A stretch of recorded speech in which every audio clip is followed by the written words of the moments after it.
آپ غم حسین کو ختم کر کے بتائیں. جناب 900 سال تک ممبر آپ کے قبضے میں رہے ہیں, تینوں براعظم آپ کے قبضے میں رہے ہیں, لیکن آپ آل امیہ اور آل عباس کی بدماشیوں کو چھپا نہیں سکے. آج ہر طرف حسین حسین ہی ہے الحمدللہ, اور دن بہ دن بڑھ رہی ہے. ہماری ویڈیو سے پہلے کیا حال تھا, اب تو سب لوگ کانفیڈنس لوز کر چکے ہیں. اب تو وہ کہہ رہے ہیں خدا کے لیے یزید سے ہمیں لعنتیں کروا لیں, یزید کے ابا جی کو چھوڑ دیں. اب ہاتھ پاؤں پکڑنے پہ آ گئے ہیں.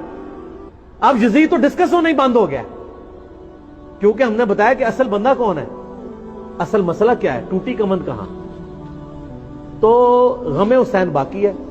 مسند احمد میں حدیث ہے, غم حسین حضور نے زندگی میں بھی کیا. علی بن ابی طالب کہتے ہیں میں حضور کے پاس حاضر ہوا, آپ نے حسین ابن علی کو گود میں اٹھایا, زاروں قطار رو رہے ہیں. میں نے کہا یا رسول اللہ میرے ماں باپ آپ پہ قربان,